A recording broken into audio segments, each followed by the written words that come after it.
Brightmont Academy Podcast. I am your host, Griffin Rouse. Thank you so much for joining us. Today on the podcast, we are honored and very excited to have Jeff Copper from Dig Coaching. We're so grateful to have you here, Jeff. How you doing? I'm awesome. Grateful for the opportunity. So today we're going to talk to Jeff for the first 15 to 20 minutes of the podcast. We're going to look to answer any questions people have. We'll go through all that good stuff. But before we get started, I want to tell you all a little bit about Brightmont Academy's open house event. Every month, Brightmont opens their doors to prospective parents and students to explore their campuses, meet the dedicated staff, and see firsthand how the one-to-one instruction model helps students thrive.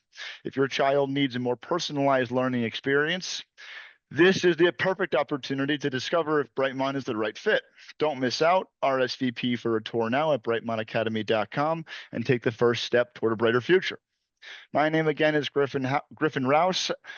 I'm an ADHD coach with High Sierra Coaching and the Center for Living Well with ADHD, and I specialize in working with teenagers, young adults, and children who are having pretty severe bouts of emotional dysregulation. So that means your child is throwing things across the room, slamming doors, stomping upstairs. Those are my people. I love those kids, and I really enjoy working with them and helping those families better understand what's going on, why that behavior is happening, and how to kind of help kids when that is happening. Now then, Jeff, tell us a little bit more about your background and kind of what brought you to coaching, and yeah, just where you are these days. That's a long story. We'll give you the abbreviated version. I was diagnosed with dyslexia at age 9 and struggled all my life. I probably wouldn't have gotten to college had I not been a scholarship athlete. When I got there, everybody was gone, and I had to figure it out on my own. And I got rid of what everybody told me I was supposed to do, and I just went with my gut. I was able to graduate, got into the business world. Kind of later in life, kind of complicated, but I decided to get into coaching. Went to breakfast one morning with I have a swimming background, by the way, with somebody that I had known that swam at Yale, and I was talking about life coaching at the time. And they said, well, you do that, but you should consider this ADD coaching type thing. So I did a little bit of research, got into it, and really found my passion. As a coach, people think I tell people what to do. It's actually no. It's one of the most creative things I've ever done. I mean, I've coached people to smell-based to-do lists before, which you'd say, what? Yeah, if you get the right kind of crayons, they all have a different odor. And so I got into this, started working with neurodivergent, and really kind of focused in on not try to conform their behavior, but try to help them try to figure out their own ways of getting things done, which is kind of what I did. So I've been here ever since, and it's been a passion and very rewarding. So we're going to come back to this, because you said, I think one of the magic phrases, I got rid of what everyone told me to do and did it my way. And I think Yes. we're going to talk more about the value of that. Now, briefly, a disclosure, I've known Jeff for what, Jeff, about 5 years now. Jeff has been a mentor and, dare I say, colleague for a while now. Jeff is also a thought leader in the industry. He has received the Professional Excellence Award from the ACO. And has recently developed a brand new intervention for children and adults who have ADHD. It sort of originates from the work of Russell Barkley. The intervention is called Cognitive Ergonomics from the Inside Out, and we're going to spend quite a bit of time today talking about kind of what this intervention is, why it is so effective, why it sort of has really been able to change people's lives in a way that traditional interventions just aren't doing for folks. So I want to start off, I think, Jeff, with let's talk a little bit about kind of what's the traditional understanding of ADHD and where is it coming up short? So let's talk about bias. It really comes down to bias. It's human nature to judge the world based off of what you see with our senses, aided by some type of technology, whether it's a telescope, microscope, stethoscope, MRI, CAT scan, whatever. And since ADHD is an intangible, most people judge other people through the lens of their own experiences. So if you're a neurotypical, you don't know what it's like to have ADHD. There's also what I call tangibility bias, and that's we favor things that we can see and we dismiss the abstract. So when you look at that, that creates bias that behavior is very tangible. So we have a tendency to look at ADHD and judge it by its behavioral presentation. And if somebody's not doing what you want them to do, you judge them as a lack of focus. We also have what I call systematic bias, and that is it's convenient for society if everybody conforms to a certain way. So we have three really big biases that blind us to what is actually very obvious. And so the current intervention is more behavioral training to try to correct the behavior to kind of conform with mainstream people or neurotypicals. And I would agree 100% that behavior is trainable. I mean, it's changeable. It's no, I don't dispute that at all. However, impairments, they have an impact on behavior, and impairments require accommodations. As I sit here, my eyesight is impaired. There's no amount of behavioral training that would enable me to read. So if I have my glasses, then it relieves me of that impairment, and so that I can read. And so this is not a knock to the world, but it's just the regular thing that we go about. So the current interventions are to try to get people to conform their behavior to be like a neurotypical, which they're not. It doesn't take into consideration the impairment. And I'm on a big kick to try to break those bias, if you will, to bring tangibility to say, hey, people with ADHD are relative. I mean, they're intelligent, but they need accommodations. Accommodation provides relief, right, to the impairment. And let's think of it like this. If executive functions are 50% impaired, and I'm sure we'll talk about what that really is later, then it would take you twice the effort of somebody else to produce the same outcome. So in other words, if it takes 1 unit of effort for a neurotypical to produce 1 unit of outcome, and you have ADHD and it's impaired, 1 unit of effort would produce 1/2 a unit. So you'd have to have 2 units. So when you start to take a look at that, people look at people with ADHD and say they're not motivated. I would argue, no, they're very motivated, but it's just harder because of the impairment. You know, I like that you talked about this, the tangibility bias, and I think that is sort of gets to the root of why people look at ADHD and they define it as lazy or apathetic or unmotivated. You know, working with teenagers, I hear a lot of, I'm not motivated to do my homework. And I'm very fond of reminding them that, you know, as Dr. Roberto Alvardi says, you're motivated no matter what, otherwise you wouldn't be alive. Exactly. Right? You're motivated, you're just not motivated to do your homework. Right? Or what we say is, if you're just sitting on the couch, you're motivated to sit on the couch. Why? Because the homework is too effortful. And I go back, and this is a subtle difference because I want to make sure executive functions are mind tools that we use to solve problems. And if it's difficult, then you want to escape that. So you can't say that you're not motivated. You're actually on the couch because that's what you're motivated to do. Yeah, you're motivated to escape the problem. And that's, you know, that's where, so now people talk about this disorder as like, and we do use the magic 2 words earlier, executive function.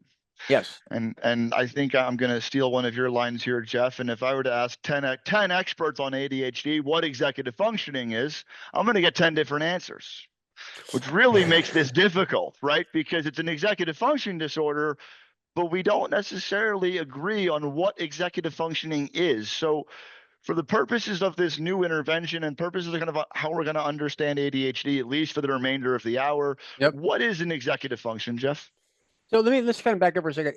Executive function is a buzzword right now. If you go out, ask people of it, they will tell you what the outcome. You use your executive function to produce a plan, to manage time, and make decisions, right? That's the outcome. That's not what it is. There's lots of models out there about what executive functions are. I find them varying, but Dr. Russell Barkley's, I think, is the most precise and the cleanest. And he defines executive functions as a collection of mind tools that you use to work towards a goal over time, right? Again, it's a collection of mind tools that you use to work towards a goal over time. Very precise. And the idea is like walking is not working towards a goal over time. Eating's not, daydreaming's not. So when you take a look at working towards a goal over time, I can simplify this a little bit. It's not 100%, but the majority of it, it's problem solving over time. So executive functions are sitting down and trying to resolve problems. And problems are characterized as things that are multifaceted and ambiguous, right? It's a very subtle thing. They're multifaceted and ambiguous, which, by the way, planning, managing time, making decisions. They're all multifaceted and ambiguous. So now we can begin to understand where that is. And again, it's to understand executive function. It's not just that you have them. What I'm trying to do is define them individually and help people understand how they work individually, how they work collectively, how they interact with the other ones, and how they fight each other's as a process. So that when we begin to understand that, we can deal with it. Now, earlier, you work a lot with kids that struggle like immensely with emotional self-regulation. Regulating emotions, let me back up. Self-regulation is a major executive function. Two things you have to regulate. One's your attention, but the other is your emotion. And think about it like this. When your emotions are dysregulated, your attention's actually dysregulated. And as an aside, emotions are not a part of the diagnostic criteria in the DSM. They used to be back in 1968, 70, but they were taken out. But if you really begin to understand ADHD, it's really an emotional regulation issue. And Griffin, you do a lot of working with kids to manage their emotion, because in the face of something that's cognitively difficult, very, very stressful, they have an emotional reaction and they don't know what's going on. What people don't realize is this is not to you. This is happening within them, and they're having a hard time controlling it. So I'm going to pause there to give you an opportunity to comment. Yeah, so when we talk about these meltdowns and the struggle to sort of regulate their emotions when something is really challenging or frustrating, a lot of parents will talk about, this is happening to us. He is ruining the family. He is doing these things to his siblings and to us. And what I try to explain to parents is, yeah, you are collateral damage, and we're taking nothing away from that, but it's happening to him or her for that matter. They don't have the control to stop this from happening. Every single kid I've ever met who has meltdowns will tell you they would do nearly anything if it meant that they could stop the meltdown from happening. It is by the time meltdowns are over, they're ashamed, they're mortified, they're guilt riddled. So what I tell parents is, this is kind of like your kid's got a broken leg. They're going to scream in pain. They're going to shout obscenities. They're going to throw things because they're in a tremendous amount of pain. And you wouldn't take any of that personally. You wouldn't reprimand them for that. You'd be understanding and empathetic and want to help them through that pain until somebody could come along and help with the broken leg. Unfortunately, more often than not, the way we approach meltdowns as adults, as parents with our children, is to focus on stopping the meltdown. And that really, it puts an undue burden on the child. It creates an undue amount of tension between parents and children. And it really just generally escalates things, unfortunately, because neither you as the parent nor the child in that moment have the power to stop it. And in those moments, it's beyond anyone's control. So let's take this as a small opportunity for some of the parents that are listening out there, because cognitive ergonomics from the inside out that I develop is not ADHD ergonomics. It's cognitive ergonomics. This applies to everybody. And so, and a parent in a situation where your kid is like losing it, have you ever noticed that you start to raise your voice and you start to kind of get upset? When you're not in control and you're frustrated with this, now you are exhibiting the same behavior that you're trying to manage because you're dysregulated and you're not able to calm down. Because when you think about it, the more you rant and rave, the worse it's making. Now, you don't know really what to do, but you're really trying to play for a tie right now, not make it actually worse. And so I'm switching this around because if you're the parent and you can identify with what you're saying, this is exponentially more difficult for the kid that you're dealing with. And everybody, I want you to know I'm a parent and I rant and raved to my kids all the stuff. So I'm not holier than thou, because the one thing I tell people, emotional self-regulation is it's a reflexive reaction. First responders have to go through specialized training in order to be able to regulate that. I'm saying that that's really difficult, but going back to where you are is when you have that kid that's dysregulated, the one thing that's understanding that emotional outburst is an outburst to escape the discomfort of something else. And in our conversations, the aha here is to quit trying to control the behavior, but let's mitigate the impairment, provide relief so that they don't have that outburst, if that makes sense. we're trying to address the root cause of the behavior. Yep. I like the analogy a lot of if I've got a torn ACL and you focus on the swelling in my knee from that torn ACL. Don't get me wrong, that's helpful and necessary to some extent.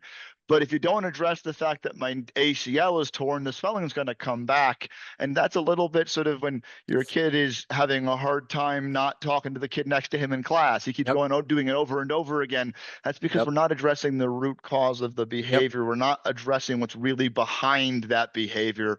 We talk a lot about behavior doesn't manifest out of thin air, right? It comes Yep. from somewhere. And what Yep. we really want to focus on, I think what cognitive ergonomics does an amazing job focusing on and really getting at is understanding what's causing this Yep. behavior. So in the case Yep. of meltdowns, you mentioned wanting to escape the discomfort of something. Typically speaking, math homework or not getting what I expected to get in the mail today, that might be one of the instigating factors, but that rarely by itself will cause a meltdown. Typically speaking, what you're Yep. going to need to have, the other component that needs to be present is your kid feels alone. They feel Yep. powerless. They feel isolated. They feel alone. They feel like nobody is able to help them. And also, this problem is very overwhelming. And that combination typically is what Yep. triggers a meltdown. So let's talk a little bit about cognitive ergonomics here, Jeff, and let's talk a little bit about kind of what makes this different. What even is cognitive ergonomics from the inside out? All right. So I'm gonna get a little heady for a second. There's a systems engineering is a field of engineering.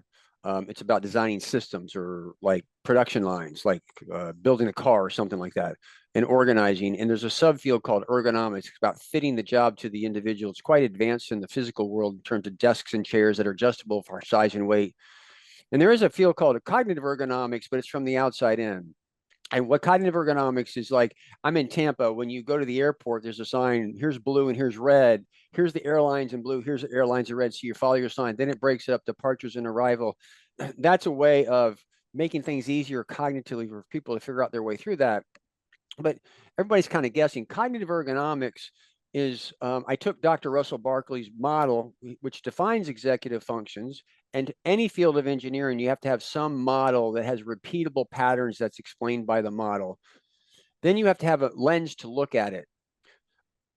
I've developed something called attention scope. It's a collection of simulated experiences that I put people in order to recognize what Dr. Barkley has defined. So for example, if you go and make a meal, eat a meal, and clean a meal up using your less dominant hand, that exercise is simulating what we call the automatic brain, which blah, blah, blah, blah, blah. Don't worry about that. But when you get in that experience, you can begin to recognize what is self-awareness. To do that, you have to be self-aware, and you're going to realize how much effort it takes to be self-aware every second.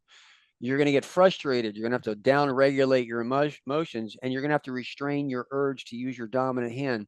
All three of those are executive function and executive function.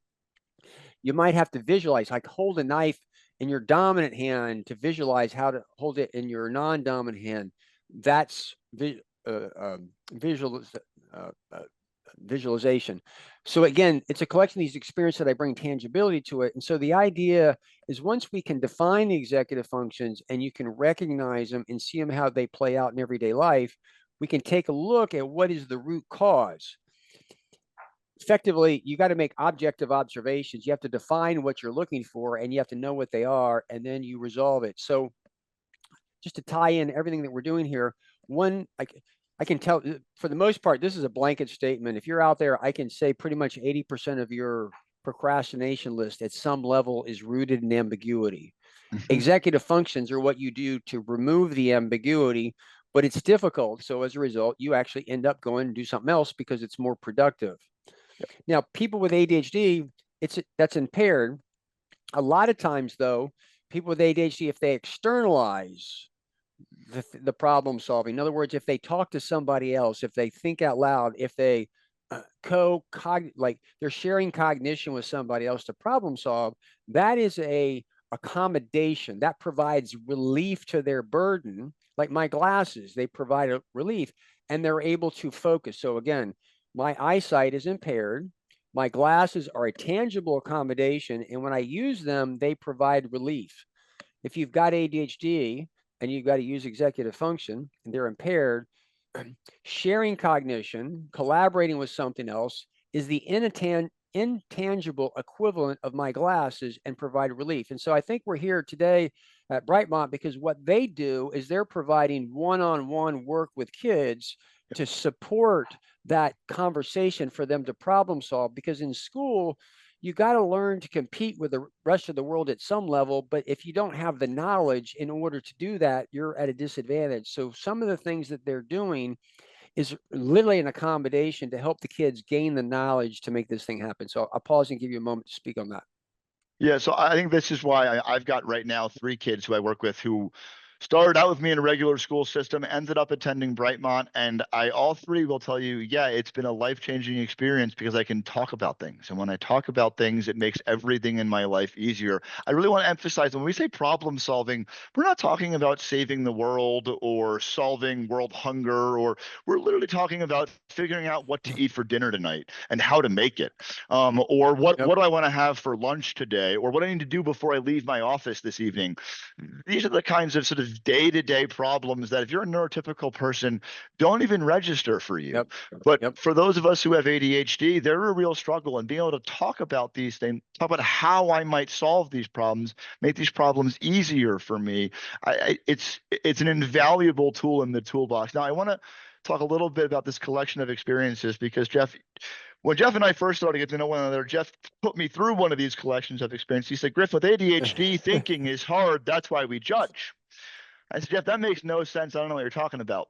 He said, watch, I'll show you. Griff, what's 3 to the power of 5? I said, hang on, let me think. Jeff, 15, no, that's times 9, 27. I don't know, man. I'm bad at math. What's your point? He said, see? I said, no, Jeff, I don't see. What are you talking about? He said, look, I didn't tell you couldn't use a calculator. I didn't tell you couldn't write it down. I didn't tell you couldn't ask me for the answer. I didn't tell you couldn't Google it. I didn't give you any rules of any kind for how you solve math problem of 3 to the power of 5. But when you couldn't solve it in your head in less than 10 seconds, what did you do? You quit and you judged yourself. I don't know, Jeff, I'm bad at math. That's because, Griff, with ADHD, thinking is hard. That's why we judge. Yep. I think, Jeff, I got to tell you, in my 30 some odd years, not that old I am, 30 some odd years of being a person that has ADHD, I don't think there's really been anything that has had such a profound, there have been a few things, but this is one of the top 2 or 3 that has had such a profound effect on my understanding of really what's happening for a person who has ADHD, that your brain doesn't naturally move over to solving problems. You know, when my wife needed to install a new car seat, and if you ever installed a car seat, you know how difficult it is, and it's rocket science to install one of these things. So she's delaying it and avoiding it because it's a hard thing to do. And we've got a baby, and we're busy and a little bit stressed out and pretty tired. And at one point, she sat down at the table, and I was blown away. She sat down and said, oh, I know what I'll do. I'll watch a YouTube video on it. I said to her, how in the world did you just do that? She said, what? He said, you just sat at the table and in less than a few minutes came up with the answer for how do you figure out to put the car seat in without stressing about it. I would have spent at least a day or 2 beating myself up about it and telling myself how I should know how to do this. It shouldn't be this hard for me, yada, yada, yada. But my brain never would have gone to how do I solve the problem? At least not unless I talked about it. Once I start talking about it, I have a client the other day. I'm not exaggerating when I say he needed to figure out what an aspect of his driver's license process would be like, because there was a lot of ambiguity, and he was avoiding this aspect of getting his license due to the ambiguity. He'd been avoiding it for 9 months, Jeff. I'm not kidding, 9 months. Yeah. Oh yeah. And I said, okay, well, how do you want to get clarity on this? And he started talking 10 seconds. I timed it 10 seconds. He said, oh, I could ask my sister. She did that 2 years ago. I said, how long have you been avoiding this? He said, 9 months. It took you 10 seconds to solve it. He said, I should talk out loud more often. I think you might want to. Yeah. So can we talk about like the blinding flash of the obvious? Yeah. So cognitive ergonomics is a model. Again, it's a field of engineering that I'm trying to get out into the world. And it's revealing certain things, because at the beginning I said we have a lot of cognitive bias, right? And so let's just walk through an axiom, by the way, is like a truth that's built on truth. I don't know if you guys remember, it's like theorems and proofs and all that kind of garbage, but I'm just building on some stuff to walk through some logic, right? So it goes like this. ADHD, this is according to Dr. Russell Barkley. That's the model that I use. That's, and I swear to God, it has transformed my world. It's an executive functioning impairment. All right. He said executive function is a collection of mind tools that you use to solve problems. Problems are multifaceted and ambiguous. Planning, making decisions, managing time, organizing, duh. No wonder people with ADHD have difficulty with those things. All right, cool. Now, leading views of cognition is that language originated for the sole purpose to solve community problems. In other words, think about it. Back when we couldn't communicate, language came about like, I'm hungry. I need you to help me kill that thing in order for me to eat. I got my selfish stuff with the other person, but the communication came to solve problems, and direct communication, face to face, shared cognition to solve that problem is the most basic fundamental form. So if this is true, face to face direct conversation is been around since language was invented, thousands of years. Neurotypicals do it every day. But here's the deal. If you have ADHD, you need it more to make up for the impairment. So I'm trying to argue is that having the ability to talk to somebody through a problem isn't a nicety. It should be a required accommodation as a means to provide relief. Now, when you think about it, the system right now is to give rewards. If you have an impaired executive function, a reward is to create the emotional motivation to just grit your way through it, whereas an accommodation provides relief. So think about it. Both are addressing the emotion of the situation, but one makes it easier, and one of them is just trying to amp it all up. And where I'm going with this is, again, it kind of goes back to what Brightmont's doing, is if you can sit down with people and they can talk through problems, and this is not like that, you have to have somebody around with them all the time, which is another conversation, but that is an accommodation that's helped people with neurotypicals. It's been around for thousands of years, but it's intangible. Remember I talked about the intangible bias, right? So you and I have a friend in common, and I was coaching her at one point in time, and she was getting things done because the deadline. It was the deadline. Like, no, it's not the deadline. Like, what was going on? And I'm having to like argue and like, what's going on? And finally, she says, "Oh, deadline happens," and then I cry, and then I call my mother, and she starts talking about it. I'm like, that's where it is right there. Yep. Remember the tangibility bias. We favor things that are tangible. We dismiss what's abstract. She's talking to her mother to resolve the problem, and all of a sudden she looks in the rearview mirror all the way through college and stuff at the deadline. Yeah. She called her mother and started talking out loud, which is what I just described. So cognitive ergonomics is really trying to bring tangibility to this.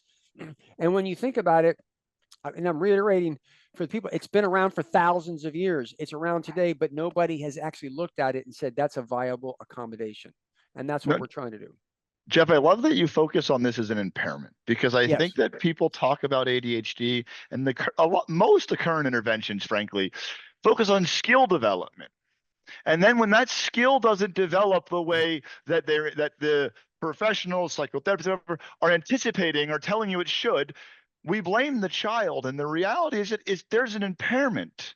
Yes. I am never going to be a person that problem solves well in my head. That's not a skill you can.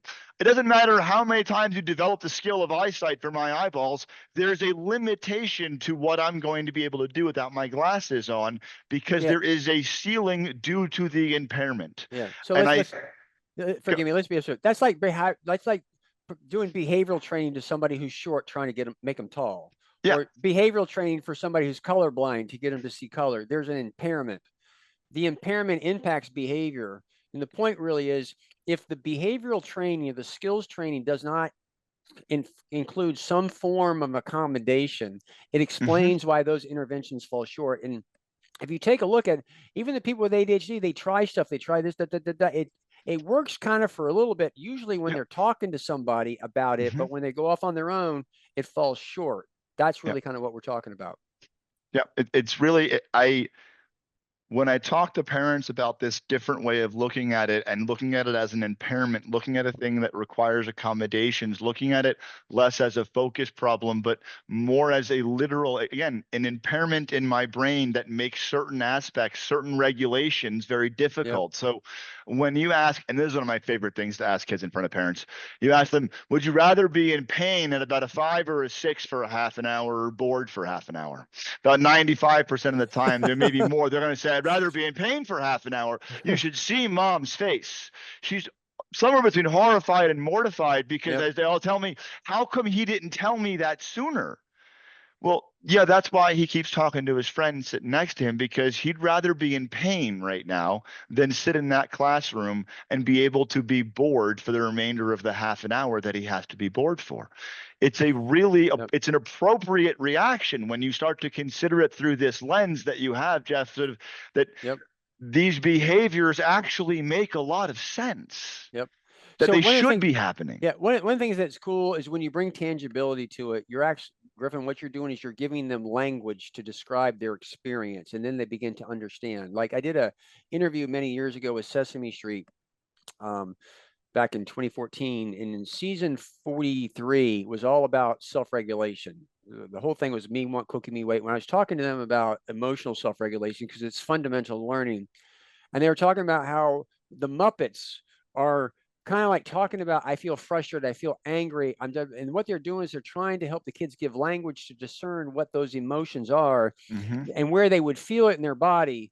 And then they would say, can you feel it in your body? And then when you feel it, you belly breathe, you take a deep breath, you belly breathe, you count to Mm-hmm. 10, whatever. The point really is they were trying to help give language to it. And so what you're doing is when you're working with these kids, you're giving them language so that they're aware of it. Now they're advocating for themselves. And the thing that was really cool about it is boredom is physically uncomfortable for people with ADHD. It's painful. And people don't Yeah. realize it. And so I would rather sit in pain over here than be bored somewhere else. Neurotypicals don't really understand that. Part of Yeah. what this model is, it bears it out so that we can make tangibility and say, okay, we've got to do something with regard to that. Expecting your kid to do something that's repetitive and boring with ADHD on a consistent basis every day is just gonna, you're setting them up for shame and failure because they just can't do it. You know, that's one of the more fun things about when it comes to bedtime. Because a lot of kids, if you have a kid who has ADHD, you've probably thought more than once about bedtime. And once you realize that you could rather be in pain than be bored, and then you stop and think you have to lie in bed still with your eyes closed for a certain amount of time and just be bored till you fall asleep. It's an incredibly difficult ask. No kid wants to have to endure that. And once you realize that what you're asking for is tantamount to a 5 or a 6 on a pain scale, it begins to Yep. shift your understanding. It begins to shift your approach. It begins to shift, frankly, your Yep. expectations. You're no longer expecting your kid just to go to bed, no problem, because now you understand that this is much harder than you Yep. realized. Once you realize that it's much harder than you understood prior, and it's that much harder because there's an impairment, now you get to start talking about how you can Yep. help them, Yep. how you can Yep. accommodate that and make it Yep. easier for them. So, So if I can, I'm going to pause here for a second because I'm thinking we might have a couple listeners out there that don't have ADHD and they were brought up under a value system that you have to act a certain way. And so what we're doing right now is talking about something that's in conflict about values that they were raised and born to do. And there's probably some conflict happening. They're a little bit overwhelmed by all this. We understand that. I go back to the beginning. We have three cognitive bias: cognitive bias, tangibility bias, and systematic bias. These are the things that blind us to what's going on, that we don't necessarily see them. As a parent, if you, it's there's a journey that you have to go through to kind of come over to the other side in order to embrace this. And I have to tell this story. Chris Dundee is a asset to the ADHD community, been around for a really long time. And her husband, she had been divorced, got married to this guy, and he was given a keynote. I think it was in New Orleans back in 2017 or whatever. He had come from military, married into this ADHD family. He's like, okay, I'm going to ship these guys up. And he started getting up there talking about how he was going to write the family. And the guy started sobbing at the podium because he realized that his belief system in this, it doesn't work for this crowd. Why? Because it's not a behavioral issue. There's an underlying impairment. And this goes against the grain of some of what we're taught to believe historically. And if you're a parent and you're struggling with this, shifting from that value system to this is an issue that you're going to struggle with from a self-regulation perspective. We're talking about self-regulation and executive functions because it's the very fabric that you've judged the world by. And what cognitive ergonomics is really about is to bring tangibility, like kind of like Einstein's general theory of relativity, like space and time are curved. What? So we're kind of moving it over. And so if you're feeling some anxiety, don't feel bad about it because we're hitting you with a lot of stuff right now. Just recognize that if you're like, oh, and you get anything of what we're saying, it's your first step to move into the other side. And if you're a person with ADHD and a parent and you're getting this, welcome aboard. We're here to provide relief, not just to brute force your way through this stuff. Yeah, and I talk a lot about the parents that willpower is, well, I'll first of all use Ari Tuckman's quote that if you can overcome your ADHD by using willpower, I have fantastic news for you. You don't have ADHD. How wonderful. I also tell parents, like, willpower, resiliency, these are finite resources. Yes. If you go to that well too often, you don't build resiliency by using it. Yep. You wear yourself down by using it. Most of the kids that I see when they come to see me at 17, 18 years old, their parents, and they will all tell you, they're a shell of themselves. They're running on fumes. There's nothing left because they've been using resiliency, which brings me back, Jeff, you said in the very beginning, you said when you went to Indiana, you had to get rid of what everyone else told you to do. You had to do it your way.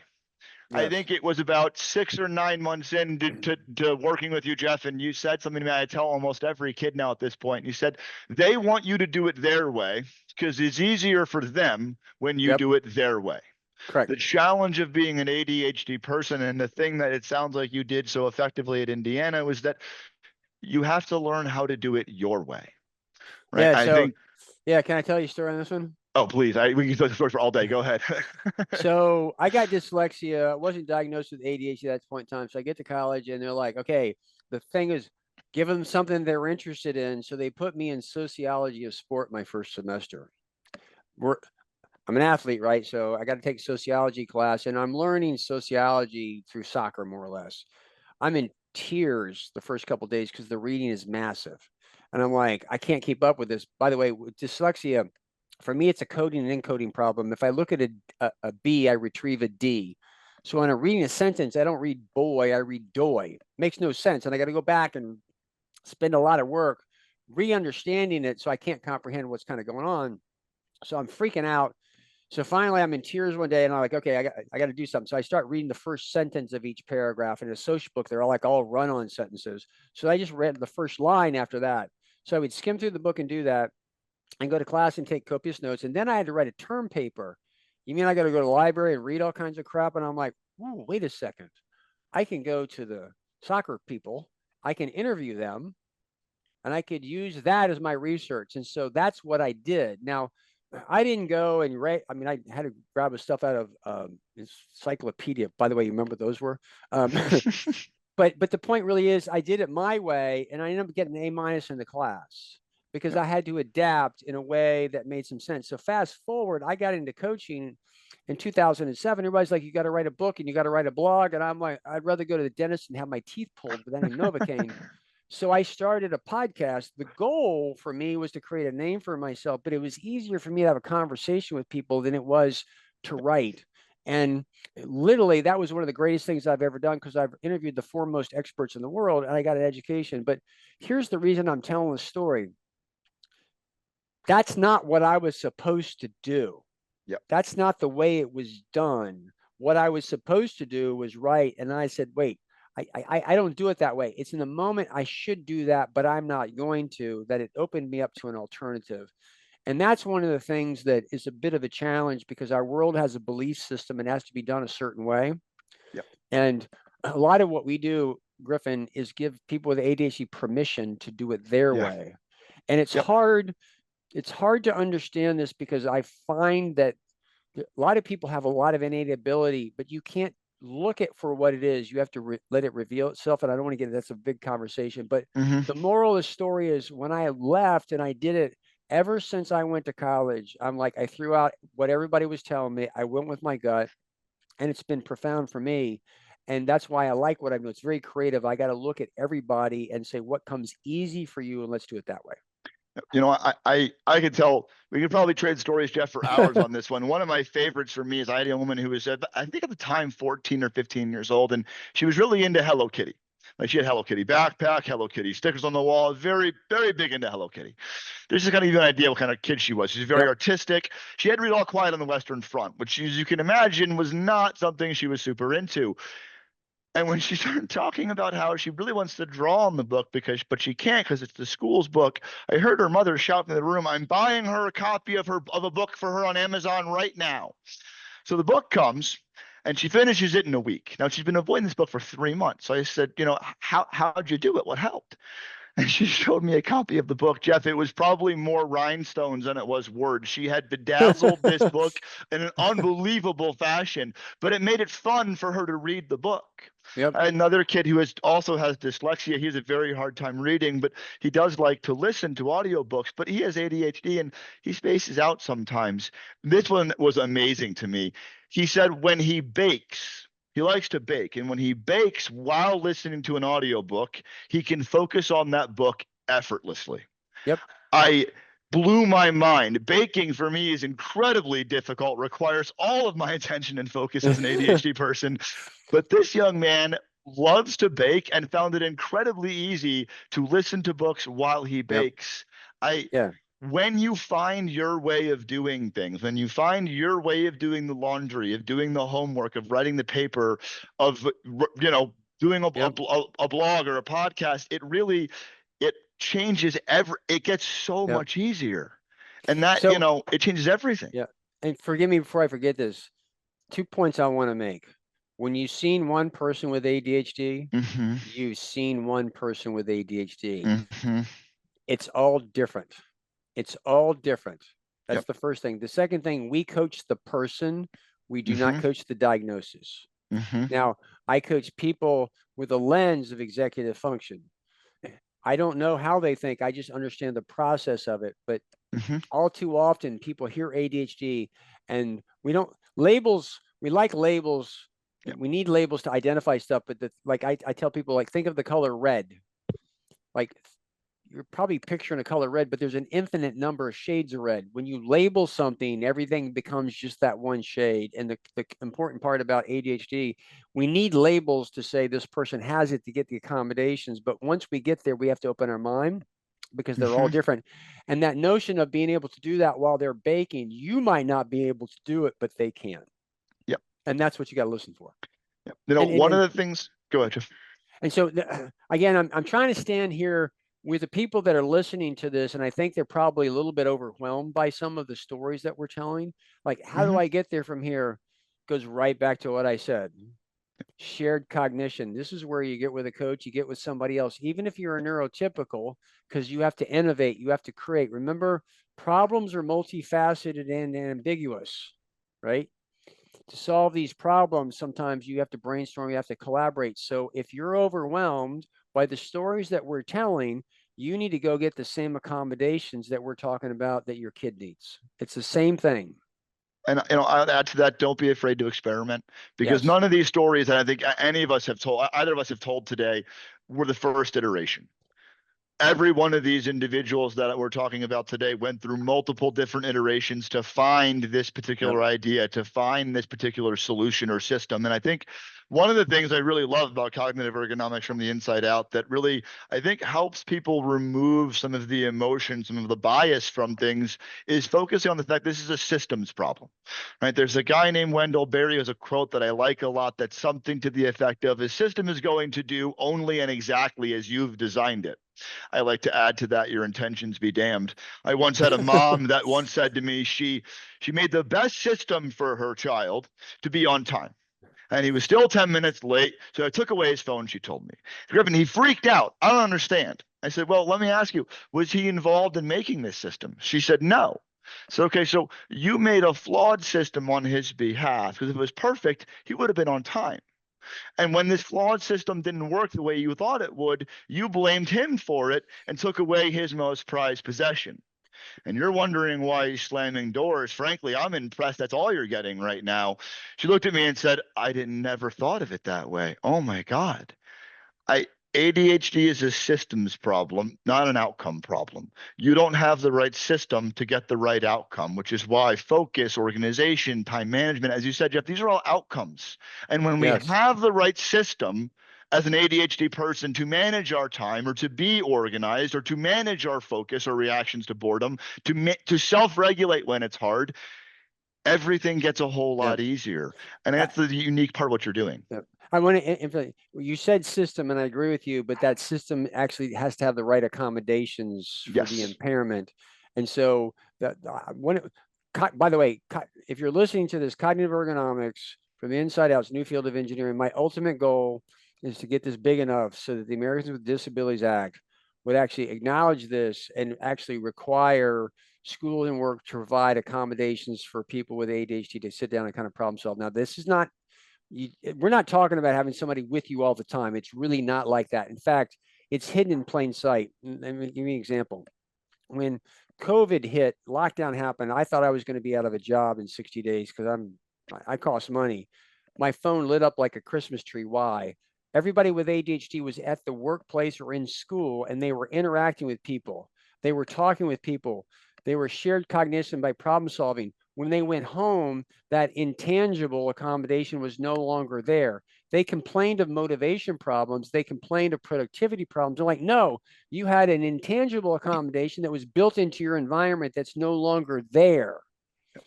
That was the issue. And so ultimately, it goes back to what I said at the beginning. We have a couple bias that we're trying to overcome at this type thing by bringing specificity to what this stuff is, to give a lens to look at it and to problem solve. And again, more and more, what we're finding is a lot of the accommodations for ADHD are intangible, yet they've been around for thousands of years. And I'm reiterating this right now to anchor it back. And again, this is being provided by Brightmont, and they're providing people to interact with your kids to be able to work through these problems in a direct type way. And it's much easier because if they've got that system and they're able to use those accommodations, the meltdowns are going to decrease because the discomfort is what's driving them to the meltdowns. There's a cause and effect here, but we're trying to illuminate the intangible thing that's creating the meltdown, because the behavioral issue is just basically try harder. And as you said, if that would have worked, it would have worked by now. Yep. Yeah, one of the things I like to tell, especially younger kids, is if you're trying really, really hard to do something and it's not working, I want you to do me a favor. I want you to stop. Because I don't know how you do the thing that you're trying to do, but I do know if you're trying really hard to do it, whatever way you're trying is not the way you do it. Because your effort is not the problem. I've never met an ADHD person that was not trying desperately to do things the right way, to get the project done, to turn things in on time, to manage their reactions to things. Every kid I've ever met is trying incredibly hard to do these things. Your effort is not the issue. The issue is you require an accommodation and a system that is going to make this easier for you so that it's more palatable, more doable, more tangible. And then, and only then, frankly, will this become a thing that you're going to be able to do on a consistent basis. So I want to pause for a minute and to let people know that if this school of thought is making sense, if you're kind of stepping back and saying, wow, how do these people know about what's happening in my family? Because that happens sometimes. Check out Dig Coaching. Check out Cognitive Ergonomics from the inside out. Jeff runs a class, once a month, every few months, but it's based on season and stuff like that. But as soon as I can fill a class, if I got enough interest, I'm there to do it. He runs a class. I'll tell you, I generally speaking request, if not require, the parents I work with to go through this class because it is going to help you better understand what's happening and why it's happening. And once you begin to understand that, and we're not making assumptions, our biases are not weighing in more than our objective understanding. Once that's able to happen, you can really not only help yourself, but help your kid who also has ADHD. 100%. So this is really, I just want to stress again that this cognitive ergonomics from the inside out is recognizing that ADHD is an impairment. It's not something you skill develop your way out of. It's something that you recognize needs accommodations, and then you work toward creating those accommodations. One of the number one accommodations that people need with ADHD is verbal processing and talking out loud. Another one that is helpful, I don't know, Jeff, probably 9 times out of 10, maybe more, maybe less, but around there is going to be a thing called body doubling. And that's essentially working with somebody else. They could just be sitting next to you half the time. Who the person is, what they're doing, all that stuff is person dependent. As you said, Jeff, when you've met one person that has ADHD, you've met one person that has ADHD. But generally speaking, that's another thing that is another accommodation that is going to be helpful for you if you have ADHD, or for your child if they have ADHD. So can I jump in here? There's a lot of people out there with the I got the greatest thing since sliced bread. There's a lot of gurus out there, and I do want to sit there and say cognitive ergonomics is something I've developed, but it's really built on the back of Dr. Russell Barkley's model of executive functions. Had he not ever said it's an impairment in executive function and define it, all I did was try to figure out a way to have simulated experience for people to see it. So it's not, I'm a part of it, but it's based off of him. And all you have to do is Google Dr. Russell Barkley. As I say, if you've got research and he's not cited, it's not research. Now, that's not true, but I kind of clown around because he's the most brilliant person that I've known in the world of ADHD. So my disclaimer is what I'm doing is built on his stuff. We're developing. Just realize that's what it's genesis from. So, all right. So we are starting to run out of time on this one, unfortunately. But I want to say again, I'm your host, Griffin Rouse. You can contact me by reaching out to me at griffin@highsierracoaching.com or griffin@adhdcoach.life. We're talking today with Jeff Copper. Jeff is a thought leader in the field of ADHD and ADHD coaching, and has developed what I think anyway, and what a lot of folks I work with will tell you is one of the more impactful and insightful interventions that they have had the opportunity to try out and to work through. I can't stress enough how much, Jeff, you have changed my life, and you have changed at this point hundreds of kids' lives as far as how they understand what's happening and why it's happening to them. Jeff, quickly tell us a little bit about how to reach out to you and contact you if folks want to sign up for Cognitive Ergonomics, or if they want to just work with you. How do they reach you? Just go to digcoaching.com. That's www.digcoaching.com. When you get there, there's a drop down. You can go to my podcast, my YouTube channel. If you hit services, there's coaching, but there's also stuff on cognitive ergonomics. There's blogs. Don't get overwhelmed by it all. Just bite size what you want. If you want to bypass this, just hit the contact button. I'm happy to talk to anybody that's here.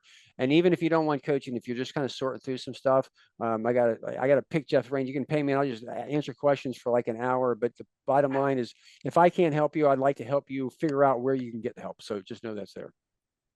All right. We want to make sure we thank everybody for watching. And then if you did not get to your question, or if you have additional questions after listening to either a clip or the whole podcast this afternoon or this evening, feel free to reach out. We're happy, as Jeff said, to answer any questions. We know this is a lot of information, and it can be a little bit heady and a little bit heavy even at times.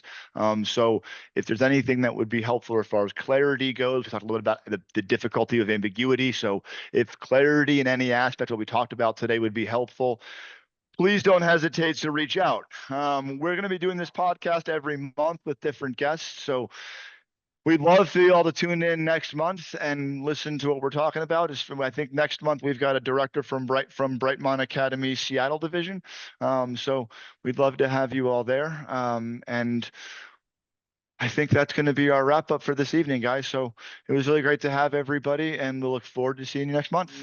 Thanks, folks.